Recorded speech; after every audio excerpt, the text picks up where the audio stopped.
ওকে, তাহলে এখন থেকে রেকর্ডিং শুরু হচ্ছে।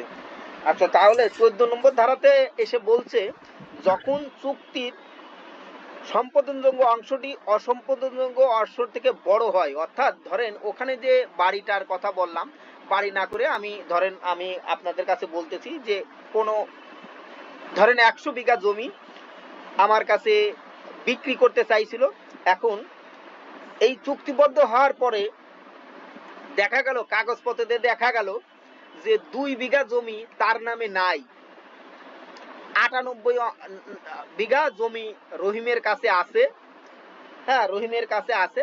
তখন এই 98 বিঘা জমি, আমার তো 100 বিঘা জমি হলো না, তাহলে সে আমার ওই চুক্তি সম্পাদন করার জন্য মামলা করতে পারবে। কেন? কারণ চুক্তির সম্পাদন যে করা যায় তার বড় অংশ হচ্ছে সম্পাদনযোগ্য এবং ছোট অংশ অসম্পাদনযোগ্য। তখন যদি আমাকে ওই রহিম বলে যে আপনি আমার 2 বিঘার টাকা ফেরত নিয়ে বাকি 98 বিঘা কিনে নেন, তখন এই শর্তে সে আদালত আমাকে চুক্তি সম্পাদনের আদেশ দিতে পারে। কারণ তার 2 বিঘা জমি নেই, আমি কি টাকা দিয়ে তার 100 বিঘা জমি কিনতে চাইছিলাম, আমি কি তাই এখন নেব নাকি? এখন ওই 13 নম্বর ধারাতে বলছে, যে ক্ষেত্রে চুক্তির বিষয়বস্তুর বিলুপ্তি যদি এমন হয়, 14 নম্বর ধারাতে বলছে যদি এমন হয় যে চুক্তির অসম্পাদনযোগ্য, তার মানে 2 বিঘা জমি নেয়, 98 ভাগ তো আছে, তাহলে চুক্তি সম্পাদন করতে হবে। 15 নম্বর ধারাতে বলছে চুক্তির সম্পাদনযোগ্য অংশটি যদি অসম্পাদনযোগ্য অংশের থেকে ছোট হয়।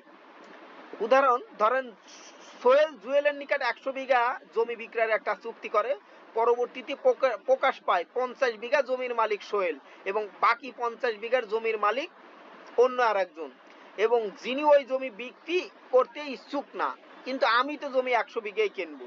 এখন যে আমার কাছে জমি বিক্রি করতে চাইছিল সোহেল, তার জমি আছে 50 বিঘা আর 50 বিঘা আছে আর একজনের, তাহলে সোহেল জুয়েলের বিরুদ্ধে চুক্তির সুনির্দিষ্ট কার্য সম্পাদন করার ডিগ্রি পেতে পারে না। কেন? কারণ আমি তার সাথে চুক্তি করছিলাম আমাকে 100 বিঘা জমি দিতে হবে ফ্যাক্টরি করার জন্য, কিন্তু পরবর্তীতে দেখা গেল সোহেলের আছেই 50 বিঘে, তার মানে অসম্পাদিত অংশ অনেক বড়, অনেক বড়। এই অসম্পাদিত অংশ অনেক বড় করার জন্য আদালত আমাকে ওই সোহেলের বিরুদ্ধে চুক্তি সম্পাদন করার সুনির্দিষ্ট প্রতিকার আইন অনুযায়ী আদেশ দিতে পারে না। অর্থাৎ আদালত আমাকে এক্ষেত্রে বলতে পারে না যে আপনি সোহেলের ওই 50 বিঘা জমি নিয়ে নেন এবং আপনি সম্পাদন করে দেন, করেন, ঠিক আছে, আদেশ দিতে পারে না। তবে আমি যদি মনে করি, সেক্ষেত্রে আদালত আমার কাছে বলতে পারে যদি আপনার 50 বিঘে নিয়ে হয় বা চলে, তাহলে আপনি 50 বিঘে জমি নেন এবং সোহেলের জমি আপনি নিয়ে নেন এবং তার টাকা পয়সা বাকি যে প্রক্রিয়া আছে প্রক্রিয়া সম্পন্ন করেন। কিন্তু আদালত এই ক্ষেত্রে আমাকে আদেশ দিতে পারবে না যে আপনি সোহেলের জমি কেনেন, কারণ আমার কাছে সোহেলের সাথে চুক্তি হয়েছে 100 বিঘে, ও 50 বিঘের মালিক হলে আমি জমি নেব কেন? 16 নম্বর ধারাতে বলছে যে চুক্তির সম্পাদনযোগ্য অংশটি স্বাধীন এবং পৃথক হইলে, ধরেন কোনো একটা জমি, এই 100 বিঘে জমি আমি সোহেলের কাছ থেকে নেব, কিন্তু পরবর্তীতে দেখা গেল এই জমির মালিক 3 জন মিলে, জমির মালিক সোহেল একা না, সোহেলের আরো দুটো ভাই আছে, ওই 3 জন মিলে এই 100 বিঘে জমির মালিক। কিন্তু সোহেলের 2 ভাই, সোহেলের বয়স 25 আর সোহেলের এক ভাইয়ের বয়স 3 বছর আর এক ভাইয়ের বয়স 16 বছর, তাহলে যার 3 বছর ও তো জমির মালিক ওয়ারিশান সূত্র মতে, তাহলে ও তো আর জমি চুক্তি সম্পাদন করতে পারবে না, তাহলে ওর জমি তো আর আমি কিনতে পারবো না। তাহলে সোহেল এবং সোহেলের ভাইয়ের জমিটা কিনবো, বাকি অংশ ওই সোহেলের ছোট ভাই যার বয়স 3 বছর তার জমিটা বাদে আমাকে চুক্তি সম্পাদন করতে হবে। যদি আমি রাজি থাকি, তাহলে আদালত আমাকে ওই চুক্তি সম্পাদন করার আদেশ দিতে পারেন। ঠিক আছে?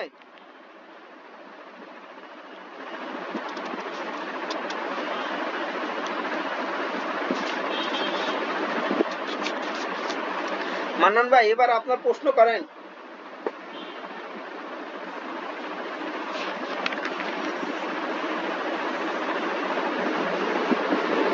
মান্নান ভাই, একটা প্রশ্ন, 16 নম্বরটা বললেন হ্যাঁ, যে 3 ভাই, একজনের 16 বছর, একজনের 7 বছর, মানে একজন হয়তো 22 বছর, একটা 3 বছর। হুম। 16 আর 22 এদের এদের এদের কার্যক্ষমতাটা মানে এদের বিচারটা সম্পূর্ণ হবে, কিন্তু যে 3 বছর বয়স তার জমিটা মানে বিক্রয় করা বা নেওয়া সম্ভব হবে না। সুনির্দিষ্ট কার্য সম্পাদন অর্থাৎ স্বতন্ত্র অংশে সুনির্দিষ্ট কার্য সম্পাদন করা সম্ভব। মানে 3 জনের মধ্যে 2 জনের সম্ভব হয়েছে আর একটা হচ্ছে না, তার মানে সে মাইনরিটি থাকার জন্য। হ্যাঁ, মাইনরিটি থাকার জন্য।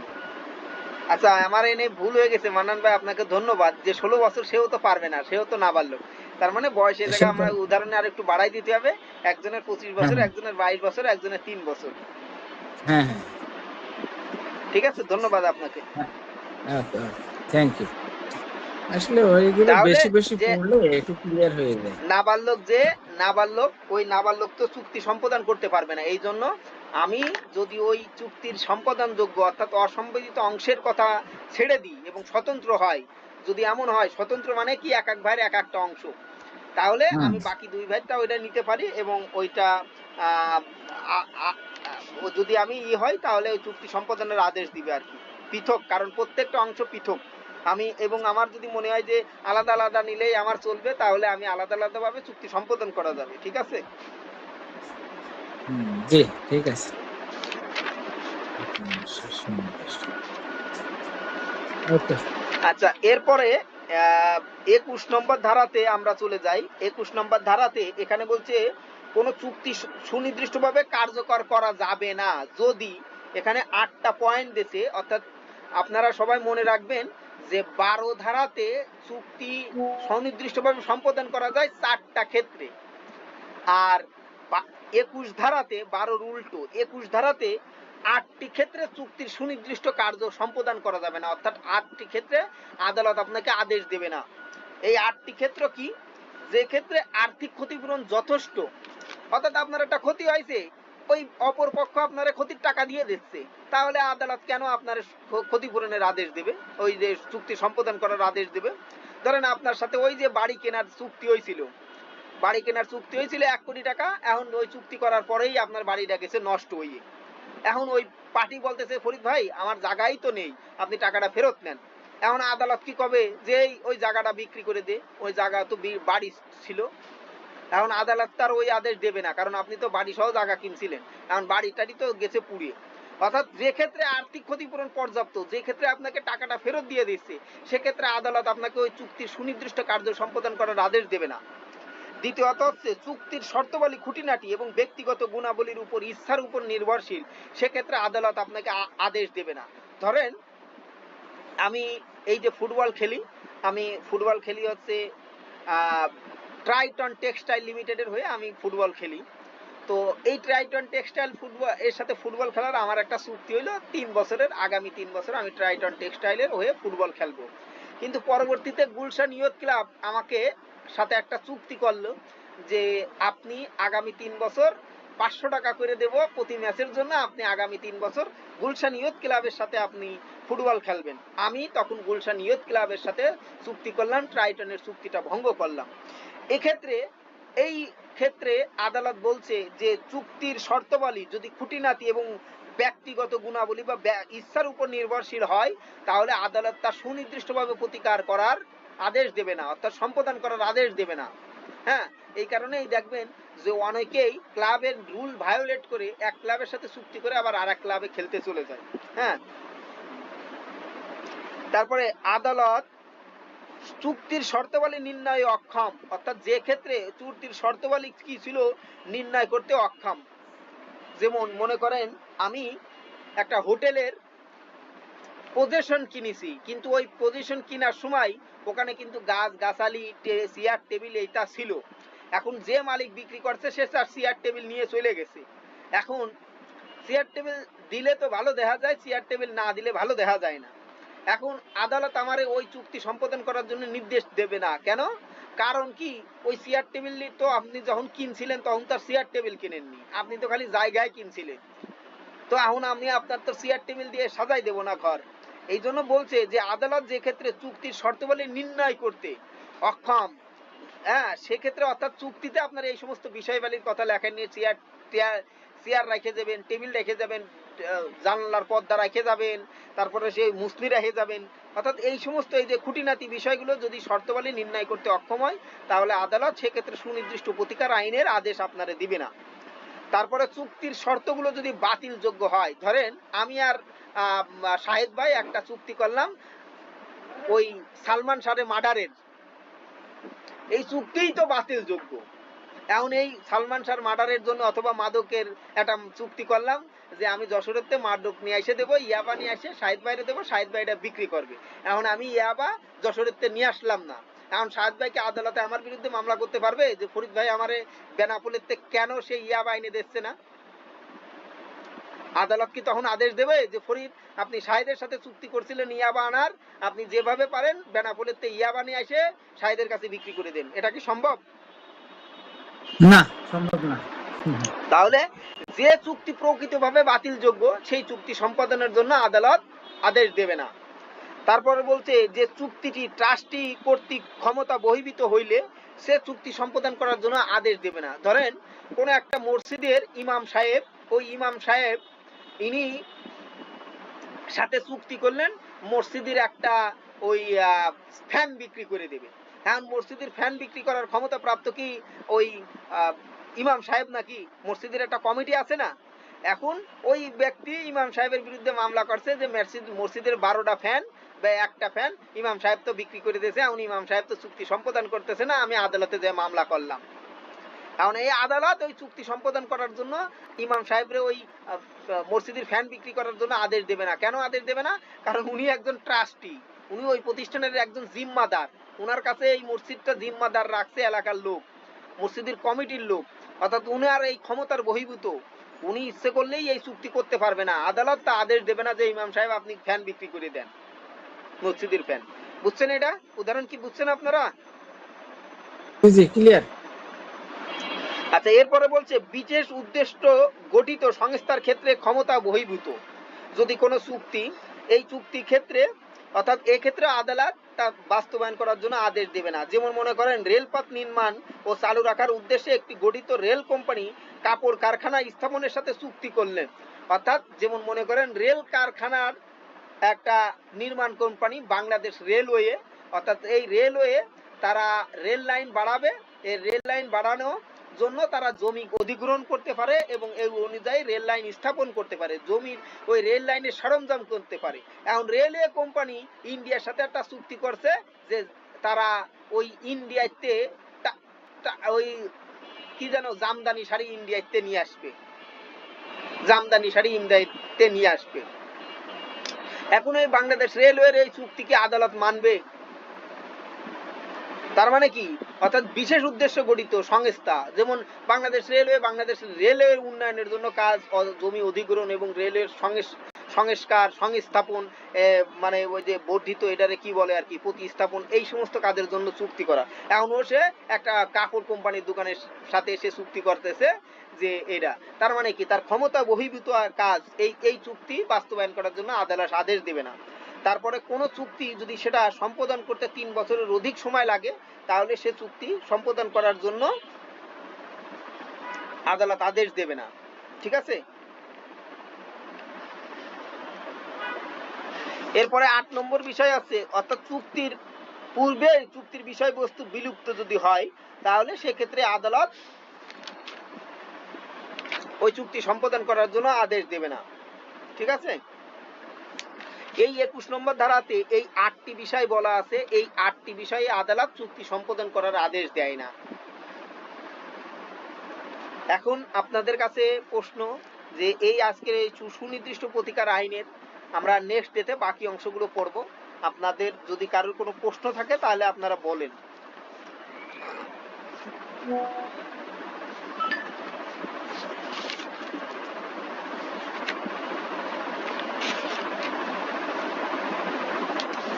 কারোর কোনো প্রশ্ন আছে?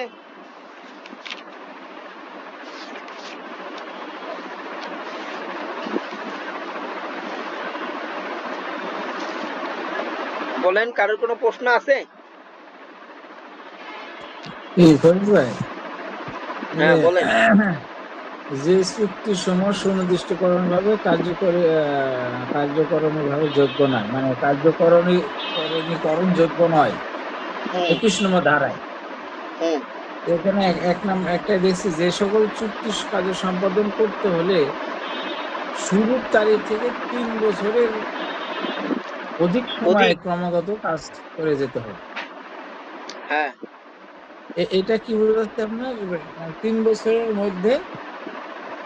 আচ্ছা, যে চুক্তির কাজ, অর্থাৎ যে চুক্তি 3 বছরের অধিক সময় লাগবে, সেই চুক্তি হ্যাঁ, সম্পাদন করার জন্য আদালত আপনাকে আদেশ দেবে না। ঠিক আছে, আদেশ আদেশ দিবেন। দেবে না, মানে আদেশ চুক্তি দেবে না। করতে হলে 3 বছরের 3 বছরের ভিতরেই কম কার্যকরণ হইতে ভালো হবে, হবে, কিন্তু কিন্তু 3 বছর বড় পার হয়ে প্রজেক্ট গেলে গুলোর কথা তার কোনো বাদে, আর দায়-দায়িত্ব আদালত নিবে না। বড় প্রজেক্ট গুলোর কথা বাদে। তাহলে আপনি এখন উদাহরণ দেবেন যে ভাই তাহলে পদ্মা সেতু হইলো কিভাবে? পদ্মা সেতু করতেই তো 8-10 বছর লাগাই দিছে। অর্থাৎ ওইগুলো বাদে, কারণ ওইগুলো অন্যভাবে হয় আর কি।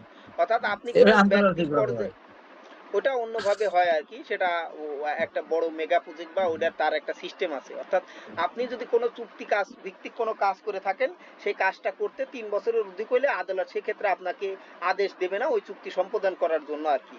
হ্যাঁ, কারণ ওই 3 বছরের পরে ওই চুক্তির ওই ইসের ভ্যালিডিটি থাকে না।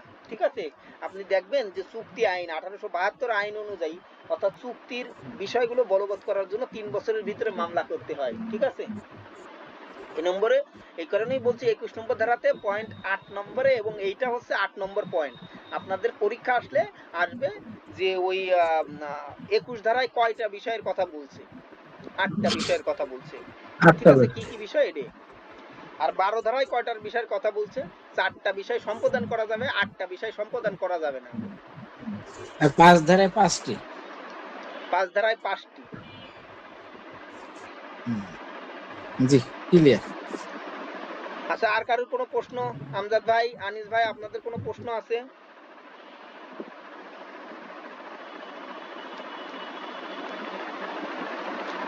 আখি আপা, আপনার কোনো প্রশ্ন আছে?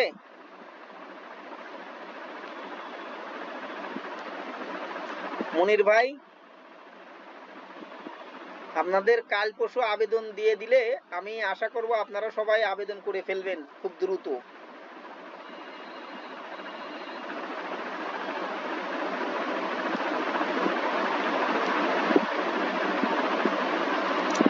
আপনারা কাল পরশু যারা আবেদন করবেন, মানে আপনাদের লিঙ্কটা ছেড়ে দিলে আপনারা সবাই আবেদন করে ফেলবেন। যারা রি রি অ্যাপিয়ার্ড অথবা ইরেগুলার, আপনারা আবেদন করবেন এবং আবেদন করে আপনারা টাকা পয়সা ওইভাবে জমা দিয়ে দিবেন। ঠিক আছে, মনির ভাই আপনি একটু এই ব্যাপারে একটু সিরিয়াস থাকেন এবার। আপনার কথা ঠিক শোনা আপনার যায়নি কথা ফরিদ বোঝা ভাই। যায়নি, একটু আবার বলেন। আপনার কথা অনেকক্ষণ শোনা যায়নি, প্রথম থেকে আচ্ছা, ওই যে নেটওয়ার্ক চলে গেছিল, নেটওয়ার্ক বলার চলে বিষয়। গেছিল, নেটওয়ার্ক চলে গেছিল। বলছিলাম যে যারা আবেদন করবেন, আবেদনের লিঙ্কটা খুলে দেওয়ার পরে, আপনারা আবেদন করে টাকা পয়সা জমা দিয়ে নেবেন। ঠিক আছে, কারণ এই আবেদনের লাস্ট ডেট ছিল 31 আপনার কথা তারিখ। শোনা যাচ্ছে না, কেটে যাচ্ছে। আপনার ফরিদ কথা ভাই, কেটে যাচ্ছে, শোনা যাচ্ছে না। ফরিদ এখন ভাই। শুনতে পাচ্ছেন? হ্যালো, হ্যাঁ জি, লিঙ্ক কবে এবারে খুলবে? লিঙ্ক খুলে দিতে কবে? ফরিদ ভাই। আচ্ছা, লিঙ্কটা মনে হয় কালকে, ওই যে এখন আরো একটা, ওই যে আপনারা তো জানেন যে ওই মানে কাল পরশু খুলে দেবে আর কি। ভিতরকার কথা না বলে কাল পরশু খুলে দিতে পারে আর কি। অথবা 1-2টা দিন রিঅ্যাপিয়ারদের জন্য সময় বাড়াইতে পারে। যারা রিঅ্যাপিয়ার তাদের জন্য হয়তো বা 1 সপ্তাহ সময় বাড়াইলো, কিন্তু রেগুলার যারা তাদের জন্য না, এরকম করতে পারে আর কি। ঠিক আছে, বা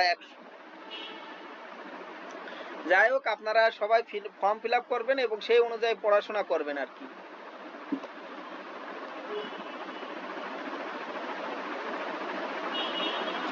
আর এখন থেকে যেহেতু রেগুলার ক্লাস হবে, তো আমিও আশা করব যে আপনাদের একটা লিমিটেড সময়ে ক্লাস নেব, কারণ ওই যেহেতু অনেক ক্লাস নেব না, 1 ঘন্টার ভিতরেই ক্লোজ করে দেবো আমরা। ঠিক আছে,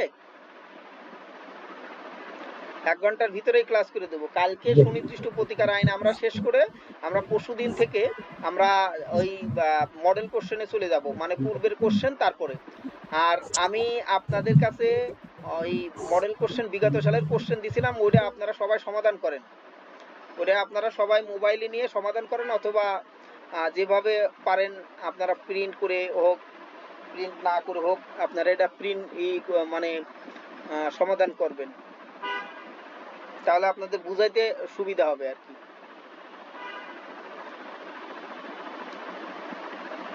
আখি আপা, আপনার কি পড়াশোনা হচ্ছে?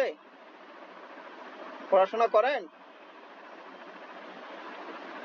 হ্যাঁ ভাই, এই কদিন তো একদমই হয় নাই। ভাইয়ের বিয়ে ছিল, বিয়েটাই জাস্ট হলো।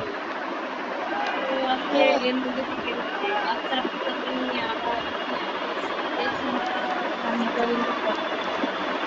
তো যাই হোক, আপনারা সবার কাছে দোয়া করি যে আপনারা সবাই এখানে যতদিনই পিলি দেবেন, আমি আশা করি সবাই পিলিতে পাস করবেন, ঠিক আছে? এবং আমি আমার দিক থেকে কমতি রাখবো না। আর ওই যে শুরুতে আর একবার ডিসকাউন্ট অফার দিই যে আমার এই গ্রুপে আপনারা 100% ফ্রিতে ছাত্রছাত্রী ওই ভর্তি করাইতে পারবেন। মানে আজকে রিটেনে পাস করছি তো এই উপলক্ষে আপনাদের একটা ছাড় দিলাম।